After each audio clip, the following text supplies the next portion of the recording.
अंतःप्रज्ञावाद के प्रमुख विचारक पहला आता कड़वर्थ। अंतःप्रज्ञावाद में अनुभव की कोई भूमिका नहीं होती, यह पूर्ण रूप से बुद्धि पर आधारित है, इसमें नैतिकता की तुलना गणित से की है। सेफ्टी सबरी और हशियन, इन्होंने कहा है कि नैतिक समिति का सिद्धांत दिया, इसके अनुसार अनुभव के साथ व्यक्ति को नैतिकता का ज्ञान होता रहता है। नैतिकता की तुलना सौंदर्य शास्त्र के साथ की है। बटलर के द्वारा अंतरात्मा या अंतर विवेक का सिद्धांत दिया गया। अंतरात्मा वह आंतरिक आवाज जो सही गलत बारे में बताती है, सही कार्य करने के लिए प्रेरित करती। दो प्रकार की होती है, संज्ञानात्मक मतलब सही गलत के बारे में बताता है, अधिकारात्मक मतलब हमें सही कार्य करने के लिए बाध्य करता है। यदि अंतरात्मा को लगातार नजरअंदाज किया जाता है तो अधिकारात्मक पक्ष कमजोर तथा व्यक्ति जानते हुए अनैतिक कार्य करता है। फिर आता है अस्तित्ववाद। प्रमुख विचारक आते हैं सोरेन कॉर्केगॉर्ड और सार्त्र।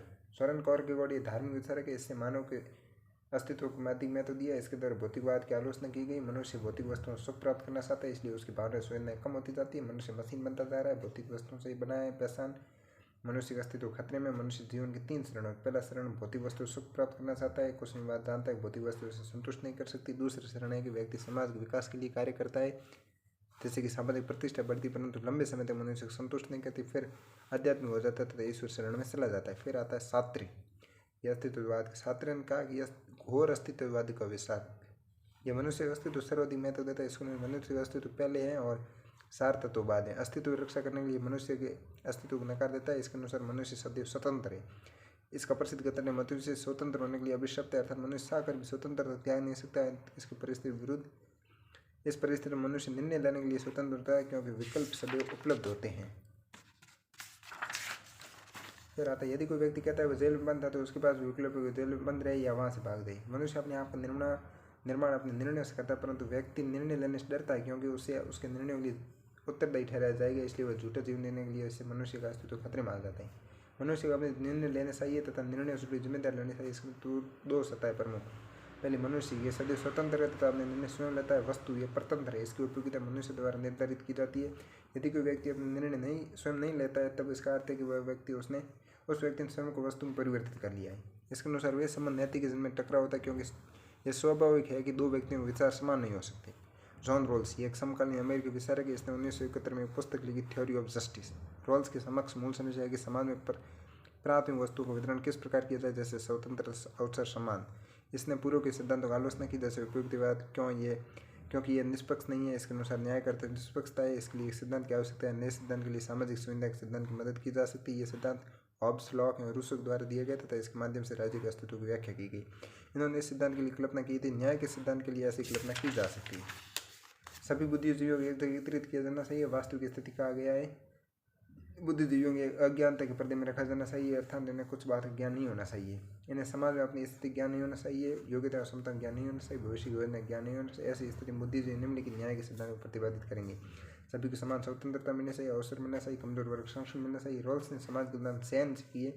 सैन तब तक अस्तित्व में जब तक उसकी कमजोर कड़ी संरक्षित है, इसी प्रकार समाज तत्व जब वंचित वर्ग को संरक्षण दिया जाए। फिर आते हैं भारतीय विचारक। महात्मा गांधी नव्य वेदांती विचारक है। वेदांत के अनुसार ब्रह्मा सत्य है, जगत मिथ्या, जबकि नव्य वेदांत के अनुसार ब्रह्मा भी सत्य है, जगत भी सत्य है, इस जगत की समस्या भी सत्य है, इसका हल निकाला जाना चाहिए। अन्य नव्य वेदांती विचारों में विवेकानंद, टैगोर, अरविंद और राधा कृष्णन।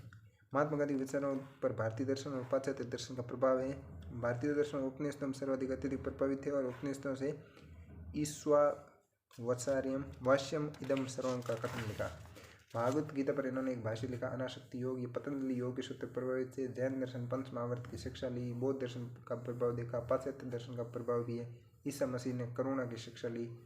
हिंद स्वराज और सर्वोदय विचार जॉन रसिंग की पुस्तक अंटो दिस लास्ट से प्रभावित है। इनके अराजकतावादी विचार टॉल्स रॉय और हेनरी डेविड यूरो से प्रभावित है। पंच महाव्रत गांधी की सत्य अहिंसा अस्ते अपरिग्रह ब्रह्मचारी। सत्य क्या है? किसी तथ्य को जैसा देखा सुना समझा बिना किसी संशोधन अभिव्यक्त कर देना। इसके अनुसार व्रत अर्थम सत्य ईश्वर है।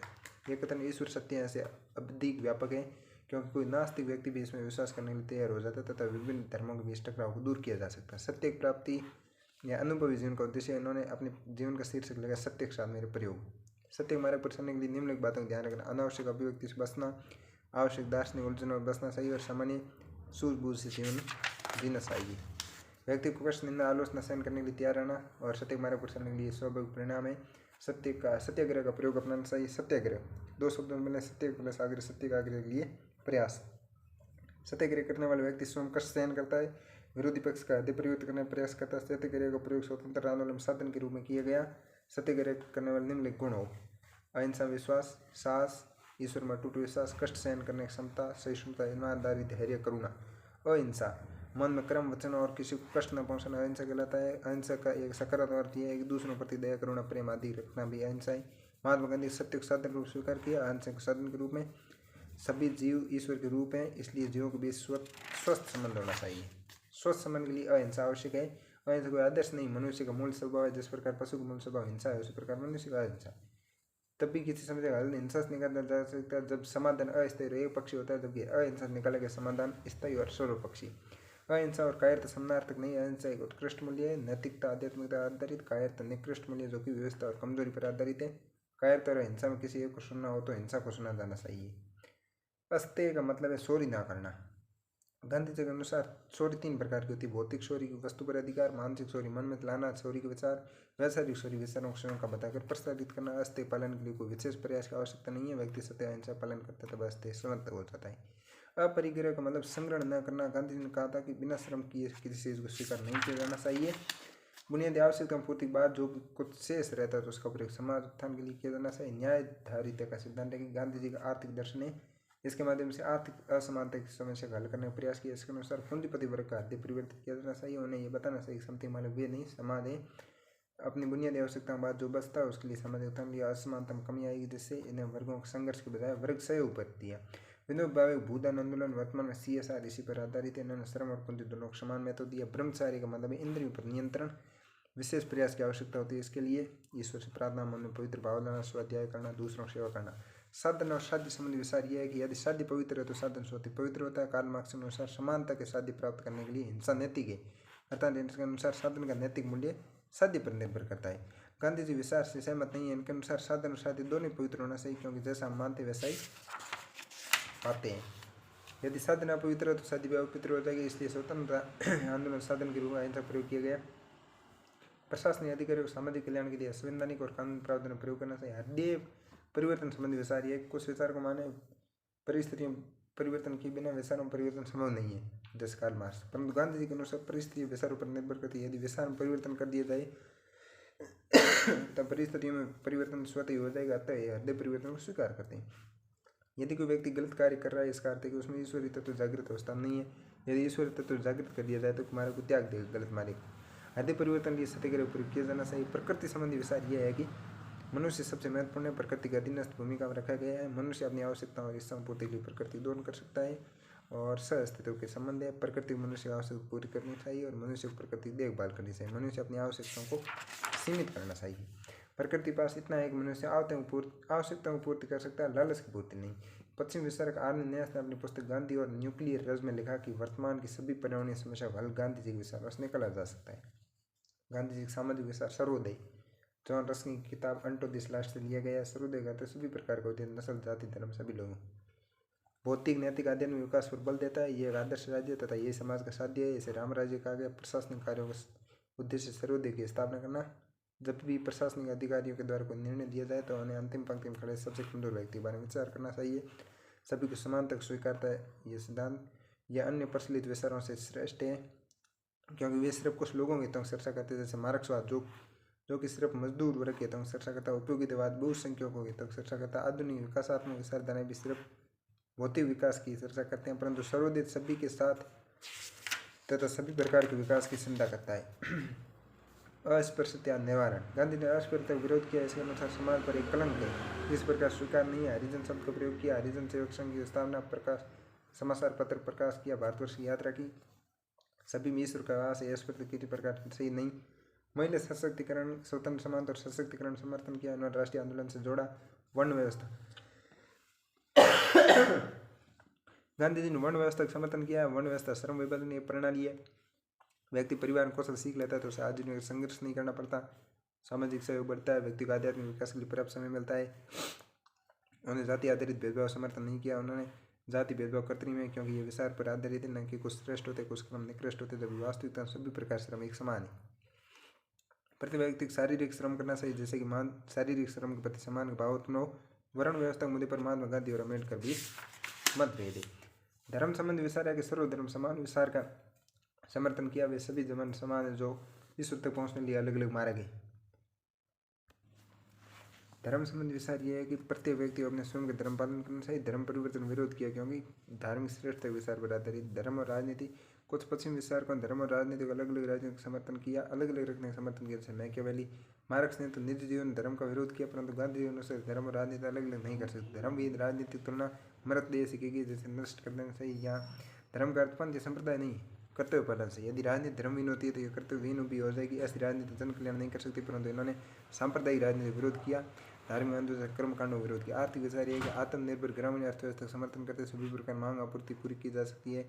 उन्हें पूंजीवाद और औद्योगिकरण विरोध किया क्योंकि पूंजीवाद शोषण पर आधारित, औद्योगिकरण उपनिवेशवाद साम्राज्यवाद और उपभोक्तवाद को बढ़ावा देता है। राजनीतिक विचार यह है कि गांधी जी राजनीतिक दृष्टिकोण से अराजकतावादी विचारक हैं। इन्होंने राज्य की आलोचना की। आलोचना के दो मुख्य आधार: राज्य एक अनैतिक संस्था है क्योंकि यह हिंसा पर आधारित, राज्य अपने आदेश और नियमों का पालन करवाने के लिए हिंसा का प्रयोग करता है। राज्य के कारण व्यक्ति अपनी आत्मनिर्भरता खो रहा है, वह सभी चीज़ों के लिए राज्य पर निर्भर होता जा रहा है, इसलिए राज्य को समाप्त कर दिया जाना चाहिए। परंतु गांधी जी मार्क्स की तरह हिंसक अराजकतावादी नहीं है, टॉल्स्टॉय की तरह प्रबुद्ध अराजकतावादी है। प्रत्येक राज्य में ईश्वरीय तत्व व्यवस्थित होता है, प्रत्येक जागृत हो जाएगा तब राज्य की आवश्यकता नहीं होगी, और ऐसी अवस्था को राम राज्य कहा गया। राम राज्य का आदर्श स्थिति से प्राप्त करने में समय लगे तो न्यूनतम अवधारणा को अपनाया जाना चाहिए जिसमें राज्य की शक्ति अत्यधिक सीमित हो। पंचायत राज व्यवस्था का समर्थन किया। अवस्था के अंदर गाँव है, गाँव के स्तर पर ग्राम पंचायत होनी चाहिए जिसका प्रत्येक चुनाव हो। ग्राम पंचायत कार्यवाही विधि का न्यायपालिक शक्तियाँ होनी चाहिए। ग्राम पंचायत को तालुका, जिला, राज्य पंचायत होनी चाहिए जिसका चुनाव अप्रत्यक्ष रूप से किया जाना चाहिए। गाँवों को लोगों को विचारधारा आधार पर बांटा नहीं जाना चाहिए। दल विहीन राजनीति को अपनाया जाना चाहिए। गांधी जी 11 व्रत: सत्य, अहिंसा, अस्तेय, परिग्रह, ब्रह्मचर्य, अस्वाद, मतलब भोजन में अधिक मिर्च मसाला नहीं, अभय, किसी भय नहीं, शारीरिक श्रम, प्रत्येक व्यक्ति को इनको शारीरिक श्रम करना चाहिए, श्रम के प्रति सम्मान बना रहे। नमो सब धर्म समभाव स्वभाव, अस्पृश्य निवारण, स्वदेशी का अर्थ है स्वयं के देश का। गांधी जी में स्वदेशी को अपनाया जाना चाहिए। स्वदेशी विचारों विरोध पर आधारित नहीं, सह अस्तित्व समर्थन करता है, परंतु विदेशी वस्तुएं अस्तित्व पर खतरा बन जाए तो उनका बहिष्कार करना चाहिए। 7 पाप: काम के बिना धन, सिद्धांत के बिना राजनीति, अंतरात्मा के बिना सुख, नैतिकता के बिना वाणिज्य और मानवता के बिना विज्ञान, चरित्र के बिना ज्ञान और त्याग के बिना पूजा। फिर आते रविंद्रनाथ टैगोर, ये भी नवी वेदांत विचारक है, साहित्य में नोबेल। ब्रह्म समाज प्रभाव, वेदांत की शिक्षा ने प्रकार व्याख्या की, अलग से पुस्तक नहीं लिखी। दर्शन पर इनके दार्शनिक विचारों बारे में कहानी, उपन्यास और गीतों से पता चलता है। आध्यात्मिक मानववाद, ये मानववादी विचार है क्योंकि मनुष्य सभी जीवन श्रेष्ठ, मनुष्य आध्यात्मिकता रचनात्मकता को श्रेष्ठ बनाती है। इनका मानववादी पश्चिमी मानववाद केवल सिर्फ मनुष्य बौद्धिकता पर आधारित है। इन्होंने प्रकृति को नकारा नहीं, मनुष्य और प्रकृति सह अस्तित्व स्वीकार किया है। इनके अनुसार मनुष्य के 2 पक्ष होते हैं: ससीम मतलब जैविक अस्तित्व पर आधारित, असीम जो रचनात्मकता है आध्यात्मिकता पर आधारित। मनुष्य में यही क्षमता है कि वह ईश्वर को प्राप्त कर सके। ईश्वर पर मानवीय गुण आरोपित किए जा सकते हैं, अर्थात निर्गुण निराकार ब्रह्म को स्वीकार नहीं किया जाए। इन्होंने ईश्वर के मानवीकरण और मानव के ईश्वरीकरण को स्वीकार किया है। ईश्वर प्राप्त करने के लिए हमें अन्य मनुष्य की सेवा करनी चाहिए। रहस्यवाद, इनकी साहित्यिक रचनाओं में रहस्यवाद उपस्थित प्रतीत है। इन्होंने प्राकृतिक घटना व्याख्या रहस्यवाद तरीके से की। एक ही प्रकार घटना अलग अलग लोगों पर अलग अलग प्रभाव डालती है। प्राकृतिक घटना से दैवीय अनुभूति होती है। मनुष्य के चरित्र को रहस्य में बताया गया है। शिक्षा संबंधी विचार एक औपचारिक शिक्षा विरोध किया है। अनौपचारिक शिक्षा सभी को एक रूप दी जा सकती है। व्यक्ति की रुचि और पसंद को महत्व नहीं दिया जाता है, इसलिए शिक्षा बोझ बन जाती है। शिक्षा व्यवस्था के माध्यम से रचनात्मकता को बढ़ावा मिलना चाहिए। औपचारिक शिक्षा कारण व्यक्ति प्रकृति से दूर हो गया है। शांति निकेतन ने स्थापना की। अंतर्राष्ट्रीयवाद मतलब मनुष्य को राष्ट्र की सीमा में बांधा नहीं जाना चाहिए। राष्ट्रवाद की आलोचना की। अंतर्राष्ट्रीय संबंध वसुधैव कुटुंबकम अपनाया। समतामूलक समाज, सभी मनुष्य एक समान है, सभी किसी प्रकार भेदभाव स्वीकार नहीं किया है। रविंद्रनाथ टैगोर ने भी। स्वामी विवेकानंद, ये भी नव वेदांति विचारक। इनके विचारों ब्रह्म समाज, उपनिषद, भगवद गीता, रामकृष्ण परमहंस का प्रभाव देखा जाता है। ब्रह्मा को सत्य माना है जो पूर्ण रूप से आध्यात्मिक है। इन्होंने भौतिकवाद को नकारा नहीं है। भौतिक विकास या आध्यात्मिक विकास सुनिश्चित किया जा सकता है। इन्होंने भारतीयों के आत्मविश्वास को जगाने में बहुत महत्वपूर्ण भूमिका निभाई है। शिकागो धर्म सम्मेलन उस आदर्शों की व्याख्या की है। सनातन धर्म सार्वभौमिक धर्म है, अन्य धर्मों को समावेशित करता है। प्रत्येक समाज में उसकी आवश्यकताओं के आधार पर कुछ मूल्य विकसित होते हैं। पश्चिम समाज भौतिकवाद और वैज्ञानिक दृष्टिकोण विकसित हुए। भारतीय समाज में आध्यात्मिकता का मूल्य विकसित हुआ। भारतीयों को पश्चिम से वैज्ञानिक दृष्टिकोण सीखना चाहिए और पश्चिम को भारतीय आध्यात्मिकता। इन्होंने सामर्थ्यवाद जीवन पर सर्वाधिक और अत्यधिक बल दिया। इनका प्रसिद्ध कथन सामर्थ्य जीवन और दुर्बलता मृत्यु। सामाजिक, आर्थिक, राजनीतिक तथा शारीरिक सभी प्रकार सशक्त बनाना चाहिए। आर्थिक रूप से सशक्त बनने के लिए गरीबी निवारण करना चाहिए। राजनीतिक रूप से राजनीतिक गुलामी समाप्त करना चाहिए। सामाजिक भेदभाव अंधविश्वास समाप्त किया जाना चाहिए। धार्मिक आडंबरों को समाप्त किया जाना चाहिए। जन सेवा ही वास्तविक धर्म है। शारीरिक रूप से व्यक्ति को सशक्त बनना चाहिए। आध्यात्मिक संदेश, कमजोर व्यक्ति समझ नहीं सकता। इन्होंने युवाओं को सर्वाधिक महत्व दिया और आत्मनियंत्रण, आत्मविश्वास, आत्मज्ञान, आत्मकल्याण, अधिक शिक्षा दी। विचार उठो जागो, तब तक मंत्र को, तब तक लक्ष्य प्राप्त नहीं हो।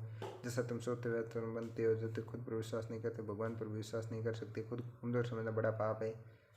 प्रेम जीवन, द्वेष मृत्यु। हम जो बोलते हैं वो काटते हैं। हम स्वयं अपने भाग्य के निर्माता है। फिर आते सर्वपल्ली राधाकृष्ण। ये भी नवे वेदांती है। भारत के पहले उपराष्ट्रपति 1962 से भारत के राष्ट्रपति इनके द्वारा विरोधी विचार धर्म समन्वय स्थापित करने पर किया गया। आदर्शवाद और यथार्थवाद, धर्म विज्ञान, बौद्धिकतावाद, आध्यात्मिकतावाद, पश्चिमी और भारतीय परंपरा और आधुनिकता। इनके अनुसार जगत का मूल्य तत्व परम सत्य है। इसे सिर्फ अंत प्रज्ञा के माध्यम से जाना जा सकता। परम सत्य का ज्ञान एक धार्मिक अनुभव है।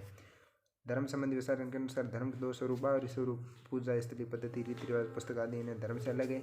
आंतरिक रूप में धर्म के मूल संदेश जो कि सार्वभौमिक संदेश है। इस रूप में सभी धर्म एक समान है।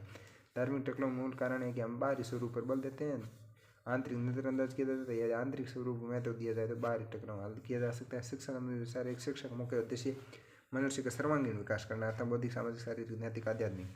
फिर आते भीमराव अम्बेडकर। व्यवहारिक विचार है। संविधान प्रारूप समिति अध्यक्ष, संविधान जनक, संवैधानिक मूल्य समर्थन किया। स्वतंत्र, समानता, राजनीतिक समानता, आर्थिक न्याय, विधि का शासन। इन्होंने सामाजिक समानता के लिए कार्य किया। समाज में भेदभाव, शोषण विरोध किया। जाति व्यवस्था को माना, मूल जड़ माना भेदभाव की, और जाति व्यवस्था समाप्त नहीं किया जा सकता। भेदभाव पूर्ण रूप से समाप्त नहीं किया जा सकता। गांधी जी, अम्बेडकर विचारों में मतभेद है। ये सामाजिक शोषण समस्या का संवैधानिक कानून तरक्की निकालने साथ ही धार्मिक सुधार पर बल दिया। प्रमाणित पुस्तक होनी चाहिए। हिंदू धर्म की धार्मिक पदों पर नियुक्त प्रतियोगी परीक्षा की जानी चाहिए। इन्होंने महिला सशक्तिकरण समर्थन किया। समान नागरिक संहिता के समर्थक थे। हिंदू मैरिज एक्ट पारित कराने में महत्वपूर्ण भूमिका थी। महिला स्वतंत्रता मुद्दे पर इस्लाम की आलोचना भी की। ये मानवाधिकारों के समर्थक थे। मानवाधिकारों की रक्षा के लिए 3 प्रकार कार्य किए जाने चाहिए। शिक्षित बनो, संगठित बनो, संघर्ष करो। इन्होंने भविष्य पीढ़ी की मुख्य सलाह दी। गांधीवादी तरीकों से त्याग देना चाहिए। असहयोग, सविनय, अवज्ञा, ऐसे कानून व्यवस्था कमजोर होती है। अपनी बातों को मनवाने के लिए लोकतांत्रिक तरीकों का प्रयोग करना चाहिए। राजनीतिक लोकतंत्र अपने आप पर्याप्त नहीं है। सामाजिक लोकतंत्र प्राप्त करना चाहिए। क्रिस में नेतृत्व या अंध समर्थन नहीं किया जाना चाहिए। पूर्णयान समर्थन। ये एक सशक्त केंद्र सरकार समर्थक है, क्योंकि यदि केंद्र सरकार कमजोर तो भारत में अलगाववादी विचारधाराएं बढ़ सकती है। भारत की एकता और अखंडता बनाए रखने के लिए सशक्त केंद्र आवश्यक है। 1950 में बौद्ध धर्म को अपना लिया और बौद्ध धर्म में भी बहुत से सुधार किए। नवयान की स्थापना की इन्होंने। नैतिक संप्रति सबसे पहले आता है एथिकल कॉन्सेप्ट में रित। वैदिक अवधारणा है। इसका प्रयोग जगत की भौतिक, नैतिक, कर्मकांडी व्यवस्था की व्याख्या करने के लिए किया जाता है। अर्थात जगत की भौतिक, नैतिक और कर्मकांडी व्यवस्था नियमित रित के माध्यम से होता है। प्रारंभ में इसका प्रयोग जगत की भौतिक व्यवस्था की व्याख्या करने के लिए किया गया। प्राकृतिक घटनाएं, दिन रात बना, ऋतुओं परिवर्तन, भूख लगना, सांस लेने के लिए वायु व्यवस्था आदि रित के कारण संचालित होती। कालांतर में इस अवधारणा प्रयोग जगत की नैतिक और कर्मकांडी व्यवस्था के लिए किया गया। समाज में सभी के कर्तव्यों का निर्धारण किया जाता है। जैसे नैतिक व्यवस्था संचालित होती। कर्म का सिद्धांत भी रित पर ही आधारित है। धर्म की संकल्पना भी रित पर आधारित है। मनुष्य की सलाह दी गई वह प्रकृति के अनुसार जीवन जिए। इसके अनुसार रितस्त यथा प्रेत शब्द का प्रयोग किया गया। रित का उल्लंघन नहीं किया जा सकता। सभी के लिए रित का पालन करना अनिवार्य है। वरुण को रित का रक्षक बताया गया। इसके अनुसार रितस्य गोपा शब्द का प्रयोग किया। रित की अवधारणा प्रशासक में प्रासंगिक है। प्रशासक की व्यवस्था संविधान, कानून, नियम आदि संचालित होती है। जन कल्याण के लिए आवश्यक होती है। सभी प्रशासनिक व्यवस्था का पालन करें और सभी को अपने कर्तव्यों का निर्वहन करना चाहिए। यदि कोई प्रशासनिक व्यवस्था का उल्लंघन करता है तो उसे दंड दिया जाता है। ऋण ये एक वैदिक अवधारणा है जिसके अनुसार व्यक्ति अपने भौतिक, सामाजिक जीवन के लिए माता पिता, गुरुजन, पूर्वज के लिए प्रति ऋणी है। वेदों में 3 प्रकार ऋण बताए। पितृ ऋण का मतलब है माता पिता, पूर्वजों के प्रति होता है। व्यक्ति संसार में आता है और सुखाने के लिए माता पिता सेवा की जानी चाहिए तथा पूर्वजों का श्राद्ध किया जाना चाहिए। ऋषि ऋण गुरुजनों के प्रति होता है। जीवन जीने कला सिखाते हैं और उद्देश्य बताते हैं। ऋण चुकाने के गुरुजनों का सम्मान किया जाना चाहिए। वेद उपनिषद में अध्ययन और अध्यापन किया जाना चाहिए। देव ऋण देवताओं के प्रति होता है जिसके कारण प्राकृतिक व्यवस्था संचालित होती है। इस ऋण चुकाने के लिए यज्ञों का आयोजन किया जाना चाहिए। मंत्रोच्चारण, प्रार्थना की जानी चाहिए। मोक्ष की प्राप्ति के लिए ऋणों को चुकाना आवश्यक है। यदि ऋण नहीं चुकाता है 3 प्रकार दुख होते। पहले आध्यात्मिक दुख वो होते जो दुख स्वयं के शरीर के कारण होते हैं, जैसे बीमारी आदि भौतिक वो होते हैं। ये दुख हमारे जीवों के कारण होते हैं, सांख पागने के। और फिर तो अति दैविक सुख वो होते दुख देवताओं के कारण होते हैं, सूखा बाढ़। ऋण की अवधारणा प्रशासन में प्रारंभिक प्रासंगिक, क्योंकि स्वयं के समाज के प्रति ऋणी समझना चाहिए। उत्तरदायित्व निर्वहन निस्वार्थ भाव से करना चाहिए, जैसे कि समाज प्रति ऋण चुकाया जा सके और जन सेवा को अपनाया जाना मुख्य उद्देश्य मानना चाहिए। कर्तव्य सामान्य में अर्थ में कर्तव्य का अर्थ कानून समझ उत्तरदायित्व, परंतु वृद्ध अर्थ में सभी कार्यों कर्तव्य है जो नैतिक रूप से किए जाना चाहिए, चाहे वे कानून रूप से बाधिक हो या नहीं हो, ऐच्छिक हो या अनैच्छिक हो। परिणाम निरपेक्षवादी नीति शास्त्रियों ने कर्तव्य पालन पर सर्वाधिक बल दिया है। जैसे कांट के अनुसार वे कार्य नैतिक जो कर्तव्य चेतना से किए गए हैं। कर्तव्य पालन परम शुभ है। भगवत गीता के अनुसार सर्व धर्म का पालन निष्काम भाव से करना कर्तव्य है। अंत वर्गीयवादियों के अनुसार अंतःकरण का पालन करना कर्तव्य, सिविल सेवकों के लिए जन सेवा कर्तव्य है। कर्तव्य वर्गीय सकारात्मक वे जो किए जाने से, नकारात्मक जो नहीं किए जाने से, पूर्ण कर्तव्य जो अपवाद को स्वीकार नहीं किया जा सकता। इसमें कर्तव्यों के अनुपात में अधिकतर भी दिए जाते हैं, अधिकार भी दिए जाते हैं। अपूर्ण कर्तव्य जो अपवाद को स्वीकार किया जा सकता है, कर्तव्य के अनुपात में अधिकार नहीं दिए जाते। आत्मनिष्ठ कर्तव्य वे होते हैं जब कर्तव्य व्याख्या व्यक्ति के द्वारा की जाती है। वस्तुनिष्ठ वो होते हैं जो कर्तव्य व्याख्या व्यक्ति पर निर्भर नहीं करती, ये कर्तव्य सभी के लिए एक समान होते हैं। कानून कर्तव्य वे कर्तव्य जो कानून रूप से बाध्यकारी, इनके लिए उल्लंघन पर दंड दिया जाता है। नैतिक कर्तव्य वे होते हैं जो कर्तव्य नैतिक रूप से बाध्यकारी, इनके उल्लंघन पर सामाजिक आलोचना होती है। फिर आता है व्यक्ति के कर्तव्य, स्वयं के प्रति शारीरिक, बौद्धिक, आर्थिक, नैतिक। दूसरों के प्रति, परिवार प्रति, मित्रगण, समाज, देश और राष्ट्र होता है। ईश्वर के प्रति होते धार्मिक और आध्यात्मिक। स्वयं के प्रति शारीरिक मतलब शरीर स्वस्थ बनाए, बौद्धिक मतलब ज्ञान अर्जित और शक्ति विकसित करना, आर्थिक मतलब आजीविका हेतु अर्थव्यवस्था अर्जित करना, नैतिक मतलब स्वयं के इंद्रियों नियंत्रण करना। कर्तव्य बीच टकराव, दो कर्तव्य विरुद्धाभासी तब इस कर्तव्यों में टकराव कहा जाता है। टकराव दूर करने अंतरात्मा मार्गदर्शन लेना चाहिए। उस्तर करते हुए निम्नतर से त्यागा जा निम्नतर करते हुए त्यागा जा सकता है। उस्तर के लिए कुछ विचारों को बीच टकराव जैसा कुछ से भी नहीं होता। ये टकराव सिर्फ हमें प्रतीत होता है क्योंकि हम वास्तविक स्थिति को स्पष्ट रूप से समझ नहीं पाते। व्यक्ति भावना और पक्षपात प्रभावित होते हैं। यदि भावना को नियंत्रित कर लिया जाए तो निष्पक्ष होकर सोचा जाए, तब कर्तव्य टकराव स्वतः ही समाप्त हो जाएगा। यदि सिविल सेवकों को कर्तव्यों में टकराव महसूस होता है तब संविधान, कानून, नियम, विनियम आदि से मार्गदर्शन लेना चाहिए। यदि तब भी टकराव दूर नहीं होता तब अंतरात्मा प्रयोग किया जाना चाहिए। कर्तव्य अधिकारों के बीच संबंध, अधिकार ये व्यक्ति के समाज के प्रति दावे हैं, कर्तव्य ये समाज के व्यक्ति के प्रति दावे हैं। फिर अधिकार और कर्तव्यों के बीच संतुलन बनाए रखना आवश्यक है, जबकि साम्यवादी विचारधारा कर्तव्य पर अधिक बल देते हैं। इसलिए भारतीय संविधान में मूल अधिकार यूएसएस लिए गए तथा मूल कर्तव्य यूएसएसआर से लिए गए। अधिकार विहीन कर्तव्य अराजकता को जन्म देते हैं तथा कर्तव्य विहीन अधिकार निरंकुशता को जन्म देते हैं। महात्मा गांधी के अनुसार अधिकार और कर्तव्य एक ही सिक्के के दो पहलू। यदि प्रत्येक व्यक्ति अपने कर्तव्य निर्वहन करता है तो वह सभी प्रकार अधिकार और रक्षा स्वतः हो जाएगी। चौथा कारक आता शुभ, व्यक्ति की इच्छा और आवश्यकता पूर्ति होती है इसलिए वह वांछनीय है। शुभ अनेक है, दो श्रेणी निर्माण सापेक्ष होते। शुभ का प्रयोग साधन के रूप में नहीं किया गया, अर्थात इसके माध्यम से किसी व्यक्ति को उच्चतर सुख की प्राप्ति करना चाहते हैं। यह शुभ अधीनस्थ है, शारीरिक, आर्थिक, सामाजिक। निरपेक्ष शुभ यह है कि यहाँ शुभ का प्रयोग साधन शादी के रूप में किया गया है। ये शुभ स्वतः वांछनीय है, अर्थात ये किसी उच्चतर शुभ के अधीनस्थ नहीं है। यह उच्चतम शुभ है। जीवन की सभी गतिविधियां निरपेक्ष शुभ की प्राप्ति के लिए की जाती है। अलग अलग विचार में इसकी अलग अलग व्याख्या की है। इमैनुअल कांट के अनुसार कर्तव्य पालन निरपेक्ष शुभ है। उपयोगितावादियों के लिए अधिकतम लोगों को अधिकतम सुख और मार्क्स के लिए समानता, हिंदू धर्म में मोक्ष, बौद्ध धर्म में निर्वाण, जैन धर्म में कैवल्य और सिविल सेवकों के लिए जन कल्याण। अधिनीति शास्त्री वैचारिक जी मोर के अनुसार शुभ को परिभाषित नहीं किया जा सकता क्योंकि शुभ एक सरल प्रत्यय है। ये विचार अनंत पुस्तक प्रिंसिप या एथिका में व्यक्त की है। इसके अनुसार परिभाषा किसी प्रत्यय के भाग के बारे में बताती है। सरल प्रत्यय के कोई भाग नहीं होते, जटिल प्रत्यय के भाग होते हैं, इसलिए जटिल प्रत्यय को परिभाषित किया जा सकता है परंतु सरल प्रत्यय को परिभाषित नहीं किया जा सकता। शुभ का प्रत्यय एक सरल, अविश्लेष्य, अद्वितीय, अपरिभाष्य, निरप्राकृतिक प्रत्यय है। शुभ का प्रत्यय अद्वितीय है क्योंकि इसके जैसा और कोई प्रत्यय नहीं है। यह नीति शास्त्र का मूल प्रत्यय है। यह अविश्लेष्य और अपरिभाष्य है क्योंकि इसके कोई भाग नहीं है, और यह निरप्राकृतिक है क्योंकि इसे प्राकृतिक गुणों के आधार पर परिभाषित नहीं किया जा सकता। मोर के अनुसार जब हम किसी भी निरप्राकृतिक प्रत्यय को प्राकृतिक गुणों के आधार पर परिभाषित करने का प्रयास करते हैं तब प्रकृतिवादी दोष उत्पन्न होता है। सद्गुण, श्रेष्ठ गुणों को सद्गुण कहा जाता है। पांचवां है, इन्हें मानवीय जीवन को उत्कृष्टता के रूप में बताया गया है। सद्गुण मनुष्य को नैतिक कार्य करने के लिए प्रेरित करते हैं। सद्गुण जन्मजात नहीं होते, जन्मजात प्रवृत्ति जैसे भूख, नींद आदि से भिन्न होते हैं। इन्हें विकसित करने के लिए मनुष्य स्वयं उत्तरदायी है। इन्हें विकसित करने के लिए नियमित प्रयास की आवश्यकता है। सद्गुणों के आधार पर जीवन जिया जाता है तथा मनुष्य कल्याण होता है। ग्रीक विचारकों ने सद्गुणों पर अत्यधिक बल दिया। सुकरात के अनुसार सद्गुण एक है और वह है ज्ञान। प्लेटो के अनुसार सद्गुण 4 है, विवेक, शास्त्र, संयम और न्याय। इनमें से न्याय सबसे महत्वपूर्ण है। प्लेटो ने सद्गुणों को जन्मजात माना है। अरस्तु के अनुसार सद्गुण अनेक है जिनमें मध्य मार्ग सबसे महत्वपूर्ण है। अरस्तु सद्गुणों को 2 श्रेणी में बांटा, बौद्धिक सद्गुण अध्ययन, नैतिक या अभ्यास। सद्गुणों को 3 श्रेणी में बांटा जा सकता है, स्वयं प्रति सद्गुण विवेक, शास्त्र, संयम, दूसरों प्रति दया, करुणा, विनम्रता, और आदर्श के रूप में सद्गुण है स्वतंत्रता, समानता, न्याय। प्रशासन में भगवद गीता की भूमिका। भगवद गीता वेदों और उपनिषदों का सार है। यद्यपि यह धार्मिक ग्रंथ है परंतु इसकी शिक्षाएं धर्मनिरपेक्ष है, जिनका प्रयोग जीवन के विभिन्न क्षेत्रों में किया जा सकता है। ज्ञान योग, कर्म योग, भक्ति योग की शिक्षाएं दी।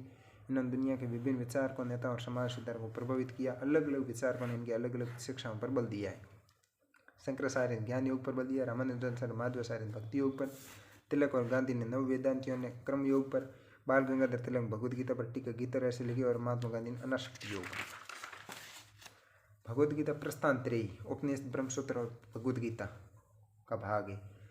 यह महाभारत के महाकाव्य के भीष्म पर्व का हिस्सा है। इसमें कुल 700 श्लोक है, 18 अध्यायों में बांटा गया। भगवद गीता मूल रूप से एक नैतिक दुविधा का हल करती है। ये दुविधा युद्ध के नायक अर्जुन को होती है।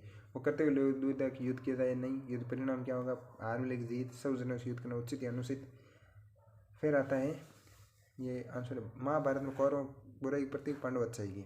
अच्छा, ये बुराई संघर्ष आज भी चल रहा है, समाज में भी और व्यक्ति के भीतर भी हमेशा बुराई संघर्ष चलता है और नैतिकता की स्थापना करनी चाहिए। सिविल सेवकों को समाज में अच्छाई का समर्थन करना चाहिए, बुराई का नाश। जब कोई व्यक्ति अपने आप को संकट की स्थिति में पाता है तो सबसे पहले कायरता और कमजोरी त्याग करनी चाहिए और बहादुर व्यक्ति की तरफ सोचना चाहिए और अपनी क्षमताओं पर भरोसा रखना चाहिए। भगवद गीता मुख्य शिक्षा पहला निष्काम कर्म योग, यानी कर्म पर अधिकार तेरा, फल कभी भी नहीं, कर्म फल की आशा न कर और कर्म को त्यागा नहीं जा सकता। कर्मणीय अधिकारस्तु मा फलेषु कदाचन मा फल। निष्काम कर्मयोग यानी इसका शाब्दिक अर्थ कामनाओं से रहित होना। भगवद गीता के अनुसार व्यक्ति को फल की इच्छा नहीं करनी चाहिए, आसक्ति नहीं होनी चाहिए। फल व्यक्ति के नियंत्रण में नहीं, फल की आसक्ति से कर्म की दक्षता प्रभावित होती है, इसलिए कर्म फल की आसक्ति से रहित होकर किया जाना चाहिए। कर्तापान का अहंकार त्याग देना चाहिए तथा फल ईश्वर को समर्पित कर दिया जाना चाहिए। कर्म, भगवद गीता में कर्म की व्याख्या भी की गई। कर्म का अर्थ सब धर्म को पालन, अर्थात व्यक्ति को अपने कर्तव्य पालन सदैव करना चाहिए। सब धर्म पालन नहीं करते हैं तो वे अप्रसिद्ध को प्राप्त होते हैं। सब धर्म को वर्णाश्रम व्यवस्था से भी समझाया गया है। समाज को 4 वर्णों में विभाजित किया गया है तथा जीवन को 4 आश्रमों में। व्यक्ति को अपने वर्ण और आश्रम के अनुसार निर्धारित कर्तव्य करना चाहिए। भगवद गीता के अनुसार वर्ण व्यवस्था जन्म आधारित नहीं है, गुण और क्रम आधारित है। सातुर्णीय मया श्रेष्ठम गुण क्रम विभागाच। स्वधर्म का पालन प्रत्येक स्थिति में किया जाना चाहिए। यदि स्वधर्म पालन करते हुए व्यक्ति मृत्यु प्राप्त करता तो ये भी श्रेष्ठ है। प्रत्येक स्थिति में पर धर्म दूसरों के वर्ण या आश्रम कर्म से बचना चाहिए, इसलिए कहा गया सर्वधर्म निंदनीय श्रेयम परम धर्मो भयावह। भगवद गीता निष्क्रियता को नकारती, क्योंकि प्रत्येक व्यक्ति के द्वारा कोई ना कोई कर्म किया जाता है। यहाँ तक सोते हुए भी कर्म चलता रहता है। 3 गुणों कारण कर्म 3 गुणों कारण सत्य, यह सद्गुणों को प्रदर्शित करता है। सुख और ज्ञान के प्रति राग और लगाव उत्पन्न करता है। रज ऊर्जा को प्रदर्शित करता है तथा कर्म के प्रति राग उत्पन्न करता है। फिर तम दुर्गुणों को प्रदर्शित करता है तथा अज्ञान और भ्रम को उत्पन्न करता है। फिर अतः व्यक्ति को कर्म और फल भोगने पड़ते हैं। कर्म फल से मुक्ति के लिए कर्म निष्काम भाव से किए जाने चाहिए। योग, गीता में योग शब्द मुख्यतः आत्मा और परमात्मा के संयोग के लिए साधन मार्ग के अर्थ में प्रयुक्त हुआ है। इसके अतिरिक्त गीता में कर्म की कुशलता, योग कर्म सुकौशलम तथा समत्व को योग कहा जाता है। समत्व योग उच्चते। गीता में योग के विभिन्न स्वरूपों को चर्चा की गई। कर्म योग, सांख्य योग, भक्ति योग, ज्ञान योग, बुद्धि योग, समन्वय योग। एकमात्र कर्म योग आध्यात्मिक आदर्श को जीवन संघर्ष के व्यस्तम क्षेत्रों में पहुंचा देता है। मेरा तक कर्म योग का लक्ष्य स्वयं की मुक्ति और लोक संग्रह के माध्यम से जगत का कल्याण है। जब कोई कर्म फल आसक्ति से रहित होकर करते हुए अहंकार से मुक्त होकर तथा ईश्वर आराधना निमित्त किया जाता है तो वह कर्म योग कहलाता है। निष्काम कर्म योग प्राप्त करने के लिए नियमित अभ्यास और वैराग्य आवश्यक है। सिविल सेवकों को श्रद्धेय अपने कर्तव्य पालन करना चाहिए, अन्य कार्य में हस्तक्षेप नहीं करना चाहिए। कर्तव्य पालन दक्षता किया जाना चाहिए। कर्तव्य पालन करते समय फल के प्रति आसक्ति नहीं होनी चाहिए, क्योंकि आसक्ति से कर्म की दक्षता प्रभावित होती है। लालच और भेदभावता इसके परिणाम होते हैं। सिविल से ऊर्जा और सकारात्मक दिशा में प्रयोग नकारात्मक फैलेगी, नहीं तो अन्यथा नकारात्मकता फैलेगी। दूसरा है अनासक्ति। जब व्यक्ति इंद्रियों को चिंतन करता है तब वह विषयों के प्रति अनासक्ति उत्पन्न होती है। आसक्ति से कामनाएं उत्पन्न होती है। आसक्ति से यदि कामना पूर्ति न हो तो क्रोध उत्पन्न होता है। क्रोध से विवेक समाप्त होता है, स्मृति नाश होता है, बुद्धि नाश होता है, मनुष्य नाश होता है। इंद्रिय विषयों का चिंतन नहीं किया जा सकता। स्थिर प्रक्रिया, मानसिक अवस्था जिसमें व्यक्ति पूर्ण बौद्धिक स्थिरता प्राप्त करता है। सुख दुख, लाभ हानि, सफलता पंचातीत आहार एक समान भाव रखता है। सर्दी के दुखों की प्राप्ति होने पर जिसके मन में उद्योग नहीं होता है और सुखों की प्राप्ति होने पर सर्वथा निष्प्रभ होता है। जिसके राग, भय, द्वेष, क्रोध नष्ट हो गए, ऐसा मन स्थित प्रज्ञ कहा जाता है। यह प्रसाद के लिए स्थित प्रज्ञ महत्वपूर्ण है, क्योंकि भावना नियंत्रण रहती है। व्यक्ति तथ्य और साक्ष्यों को अधिक महत्व देता है और निर्णयों को दक्ष और निष्पक्ष बनाता है। स्थित प्रज्ञ का प्रयोग जीवन की विभिन्न समस्याओं को हल किया जा सकता है। अर्जुन को सलाह दी गई कि वह स्थित प्रज्ञ बने और अनासक्ति से स्थित प्रज्ञता को समाप्त प्राप्त किया जा सकता है। स्थित प्रज्ञ तो व्यक्ति अपने स्व कर्तव्य को पसंद करता है तथा सभी प्रकार कर्तव्यों का टकराव दूर हो जाता है। भगवद गीता का अनासक्ति सिद्धांत किस रूप पर साथ है? चौथा है प्रवृत्ति और निवृत्ति के बीच समन्वय। निवृत्ति का अर्थ लौकिक जीवन त्याग देना, प्रवृत्ति का अर्थ भौतिकवादी जीवन। फिर आता है भगवद गीता इन दोनों विचारों का समर्थन नहीं करते। इसके अनुसार ये व्यक्ति की सामान्य जीवन जीना चाहिए, सांसारिक जीवन में रहते हुए कर्तव्य निर्वहन करना चाहिए, किसी के प्रति आसक्ति नहीं हो, कर्तव्यों से भागना संन्यास का मार्ग नहीं है। एक प्रशासक को इसी तरह कर्तव्यों का निर्वहन करना चाहिए, जीवन में संतुलन बनाए रखना चाहिए, मजबूत नैतिक चरित्र का निर्माण करता है। ज्ञान योग, भगवद गीता के अनुसार इस संसार में ज्ञान के समान पवित्र कुछ भी नहीं। ब्रह्म ज्ञान या आत्मज्ञान या अंतिम है। ब्रह्म ज्ञान की स्थिति में ज्ञानी समस्त प्राणियों अपनी आत्मा में और आत्मा को समस्त प्राणियों देखता है। ऐसा ज्ञानी व्यक्ति किसी से घृणा नहीं करता है। ऐसा ज्ञान किसी तत्वदर्शी गुरु के प्रति श्रद्धा को प्रकट करके करना चाहिए। ब्रह्म विषय ज्ञान के श्रवण मनन और निधिध्यासन द्वारा शिष्य के समस्त संशय निराकरण हो गया है। वेदों में मोक्ष ज्ञान प्राप्ति 3 तरह की: श्रवण ज्ञान को सुनना, मनन ज्ञान पर तरपूर्व चिंतन करना, निधिध्यासन निरंतर ध्यान।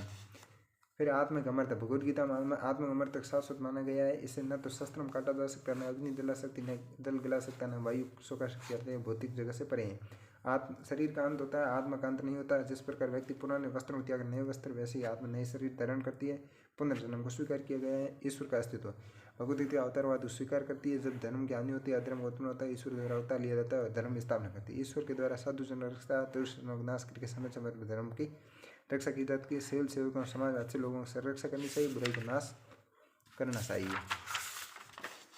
राजर्षि 2 शब्दों से मिलकर राजा और ऋषि। निस्वार्थ धन कल्याण प्रदर्शित करता है। राजा और ऋषि दैवीयता को प्रदर्शित करता है। सिविल सेवकों द्वारा निस्वार्थ से धन कल्याण किया जाना चाहिए। जगत को ईश्वर की अभिव्यक्ति बताया गया। इसके लिए ममई वांसी जीव लोके का प्रयोग किया गया है। लोक संग्रह शादी करते जन कल्याण।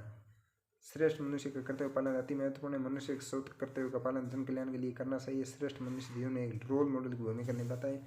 अन्य जन उसका आचरण करते हैं, इसलिए श्रेष्ठ जनों का आचरण भी श्रेष्ठ व निष्काम भाव से कर्तव्य निर्वहन करना चाहिए। कर्तव्य टकराव को लोक संग्रह की अवधारणा से दूर किया जाना चाहिए, अर्थात वह कर्तव्य किया जाना जिससे जन कल्याण शून्य से। तो सिविल सेवकों कर्तव्यों का निर्वहन जन कल्याण के लिए करना चाहिए। समाज में सिविल सेवक रोल मॉडल तरह होता है, उसका आचरण श्रेष्ठ होना चाहिए।